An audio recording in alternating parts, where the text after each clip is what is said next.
नमस्कार पेंटर भाइयों, स्वागत है आप सभी का आपके अपने साहू हेल्प यूट्यूब चैनल में। दोस्तों, आज की इस वीडियो में हम एक ऐसे टॉपिक पर बात करने वाले हैं जिसको लेकर बहुत ज़्यादा कन्फ्यूज़न फैला हुआ है, खासकर उन पेंटर भाइयों और कॉन्ट्रैक्टर भाइयों के बीच जो Asian paint master stroke app या दूसरी पेंट कंपनीज के लॉयल्टी ऐप्स इस्तेमाल करना चाहते हैं। दोस्तों, आजकल यूट्यूब पर आपको बहुत सारी वीडियो देखने को मिल जाएंगी जिनमें बताया जाता है कि आप घर बैठे ही अपने मोबाइल से खुद केवाईसी कर सकते हो, खुद आईडी बना सकते हो। यहाँ तक कि मैंने भी इस बारे में वीडियो बनाया हुआ है जिसमें दोस्तों स्टेप बाय स्टेप तरीका भी बताया गया है कि कौन सा ऑप्शन दबाना है, क्या भरना है, कैसे फ़ोटो अपलोड करना है, आधार कार्ड कैसे डालना है, पैन कार्ड कैसे डालना है। अब जो लोग नई शुरुआत कर रहे होते हैं या जिन्हें ज़्यादा जानकारी नहीं होती, वो यह सोच लेते हैं कि बस ऐप डाउनलोड किया, डिटेल भरी और केवाईसी कंप्लीट होते ही आईडी चालू हो जाएगी। लेकिन दोस्तों, यही पर सबसे बड़ा कंफ्यूजन है। इसलिए इस वीडियो में मैं आपको पूरी सच्चाई बहुत आसान भाषा में समझाने वाला हूँ ताकि बाद में आपकी आईडी पेंडिंग या ब्लॉक ना हो जाए। दोस्तों, सबसे पहले एक बात बिल्कुल साफ समझ लो, खुद से केवाईसी करना बिल्कुल पॉसिबल है, यह कोई झूठ बात नहीं है और वीडियो में बताए गए सभी डिटेल भी बिल्कुल सही है। आप अपने मोबाइल से डिटेल भर सकते हो, डॉक्यूमेंट अपलोड कर सकते हो, रजिस्ट्रेशन प्रोसेस पूरा कर सकते हो, लेकिन सिर्फ इतना कर देने से आपकी आईडी फुल्ली अप्रूव्ड नहीं हो जाती। असली चीज़ अप्रूवल है और वही सबसे इम्पोर्टेंट पार्ट होता है। दोस्तों, अब मैं आपको आसान भाषा में समझाता हूँ कि पूरा सिस्टम काम कैसे करता है। जब आप मास्टर स्ट्रोक ऐप में जाते हो और रजिस्ट्रेशन करने लगते हो, तब आपको कई डिटेल भरनी पड़ती है, नाम, मोबाइल नंबर, आधार कार्ड, पैन कार्ड, एड्रेस और बाकी की जानकारी। लेकिन एक जगह आपसे डीलर कोड मांगा जाता है। अब यही डीलर कोड पूरी कहानी का सबसे मेन इम्पोर्टेंट हिस्सा है।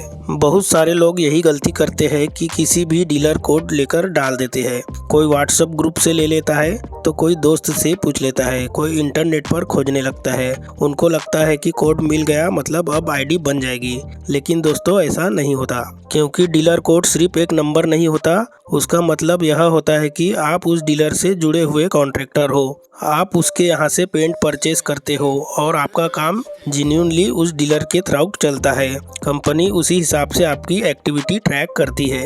अब मान लो आपने किसी रैंडम डीलर का कोड डाल दिया और रजिस्ट्रेशन कर लिया, उसके बाद क्या होगा? आपकी आईडी पेंडिंग में चली जाएगी और कई केसेस में ब्लॉक भी हो सकती है, क्योंकि फाइनल अप्रूवल सिर्फ ऐप के अंदर डिटेल भर देने से नहीं मिलता। उसके लिए कंपनी के लोग वेरिफिकेशन भी करते हैं। एशियन पेंट में टीएसओ और डीएसआर जैसे लोग होते हैं जो चेक करते हैं कि कॉन्ट्रैक्टर जेन्युइन है या नहीं। कई बार वो डीलर से भी कंफर्म करते हैं कि यह आदमी वास्तव में आपके यहाँ से माल लेता है या फिर नहीं लेता है। अगर डीलर ने मना कर दिया या कंप्लेंट डाल दिया कि यह कॉन्ट्रैक्टर मेरे यहाँ से सामान नहीं लेता, तो आपकी आईडी रुक सकती है या फिर दोस्तों ब्लॉक भी हो सकती है। इसलिए दोस्तों, मैं हमेशा कहता हूँ कि शॉर्टकट तरीका अपनाने से फ़ायदा कम और नुकसान होने का चांस ज़्यादा रहता है। अब मैं आपको सही तरीका बताने वाला हूँ जिससे आपकी आईडी जल्द ही अप्रूवल होने के चांसेस बढ़ जाते हैं और आगे जाकर कोई दिक्कत भी नहीं आती। दोस्तों, सबसे पहले उस डीलर से रिलेशन बनाइए जहां से आप रेगुलरली पेंट खरीदते हैं। अगर आप एक ही दुकान से लगातार सामान लेते हो, डीलर आपको पहचान लेता है, आपका काम जानता है, तो वही आपकी सबसे बड़ी ताकत बनती है। आप सीधे डीलर से बात करो और बोलो कि भाई, मैं आपके यहाँ से रेगुलर पेंट परचेस करता हूँ, मुझे मास्टर स्ट्रोक ऐप का बीपी नंबर बनवाना है और केवाईसी कंप्लीट करनी है। अगर आपका काम जेन्युइन है तो डीलर खुद इंटरेस्ट लेगा, क्योंकि कंपनी भी चाहती है कि जेन्युइन कॉन्ट्रैक्टर ऐप से जुड़े।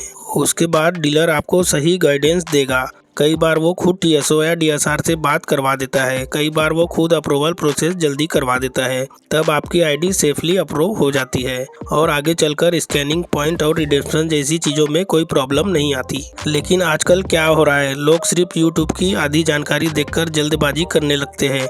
उनको लगता है कि बस खुद से फॉर्म भर दिया जाए और काम खत्म, जबकि दोस्तों रियलिटी में सबसे ज़रूरी चीज़ होती है अप्रूवल और वेरिफिकेशन। दोस्तों, मैं ये नहीं कह रहा कि यूट्यूब में आप जो भी वीडियो देख रहे हो वो गलत है, वो वीडियो बिल्कुल सही है। वीडियो में सिर्फ आपको केवाईसी का प्रोसेस बताया गया है दोस्तों, और इसमें ज़्यादातर वीडियो में सिर्फ रजिस्ट्रेशन प्रोसेस दिखाकर खत्म हो जाती है। उसके बाद अप्रूवल कैसे मिलता है, डीलर की क्या भूमिका होती है, टीएसओ को क्यों जरूरी होता है, आईडी ब्लॉक क्यों होती है, यह बातें बहुत कम लोग बता पाते हैं। और इसी वजह से कई पेंटर भाई बाद में परेशान होते हैं। कोई बोलता है मेरी आईडी महीनों से पेंडिंग पड़ी है, कोई बोलता है स्कैनिंग नहीं हो रही, तो कोई कहता है पॉइंट नहीं आ रहे हैं, और कुछ लोगों की आईडी सीधा बंद भी हो जाती है।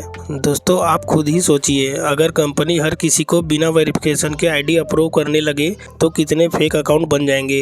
इसलिए वेरिफिकेशन प्रोसेस होना जरूरी होता है। कंपनी यह चेक करती है कि कौन जेन्युइन कॉन्ट्रैक्टर है और कौन सिर्फ फायदा लेने के लिए आईडी बना रहा है। एक और जरूरी बात ध्यान रखना, अगर आपकी आईडी गलत तरीके से बनती है और बाद में ब्लॉक हो जाती है तो फिर दोबारा अप्रूव लेना और भी मुश्किल हो जाता है। इसलिए शुरुआत से ही सही तरीके से काम करना ज़्यादा बेहतर है। मेरा हमेशा यही कहना रहता है कि पेंट बिजनेस में रिलेशन बहुत इंपॉर्टेंट होता है। डीलर के साथ अच्छा रिलेशन रखो, रेगुलर परचेस करो और जेन्युइन तरीके से काम करो, तब कंपनी भी आपको सीरियस कॉन्ट्रैक्टर मानती है और अप्रूवल आसानी से मिल जाता है। और एक बात मैं साफ बोलना चाहता हूँ, अगर आपका डीलर और टीएसओ सपोर्ट कर रहे हैं तो फिर आप खुद से डिटेल भर दो, उसमें कोई दिक्कत नहीं है। डॉक्यूमेंट अपलोड कर दो, रजिस्ट्रेशन कर लो, लेकिन पहले उनको इन्फॉर्म जरूर करो ताकि बाद में आपकी आईडी पेंडिंग ना रहे। यानी सिंपल भाषा में समझो तो खुद से केवाईसी करना गलत नहीं है, लेकिन बिना अप्रूवल और बिना प्रॉपर कनेक्शन के उसका फ़ायदा नहीं मिलता। असली चीज़ अप्रूवल है और वही सबसे ज़रूरी स्टेप होता है। दोस्तों आप पेंटिंग का काम करते हो और पेंटिंग के लिए कोई भी टूल्स जैसे paint sprayer machine, dry wall sander machine, putty mixer machine, paint के ब्रश या रोलर ट्रे जैसे कोई भी टूल्स आपको अगर परचेस करना है तो मैंने इस वीडियो में प्रोडक्ट टैग कर दिया है, आप वहां से चेकआउट कर सकते हो। तो दोस्तों उम्मीद करता हूं कि अब आपको पूरा सिस्टम अच्छे से समझ में आ गया होगा। अब अगर कोई बोले कि सिर्फ मोबाइल से खुद केवाईसी करके तुरंत आईडी चालू हो जाएगी तो आप समझ जाओगे कि कहानी सिर्फ वहीं खत्म नहीं होती, उसके पीछे डीलर, टीएसओ और वेरिफिकेशन का पूरा प्रोसेस भी होता है। अगर यह जानकारी आपको यूजफुल लगी हो तो वीडियो को लाइक जरूर करें, क्योंकि ऐसी जानकारी में काफ़ी मेहनत लगती है और आपका सपोर्ट ही मोटिवेशन देता है। कमेंट करके जरूर बताइए कि क्या आपने कभी खुद से केवाईसी करने की कोशिश की थी, आपको क्या प्रॉब्लम आई थी, और अपने बाकी पेंटर भाइयों के साथ यह वीडियो शेयर करें ताकि उनको भी सही जानकारी मिल सके और वो गलत तरीके से आईडी बनाकर बाद में परेशानी में ना पड़े।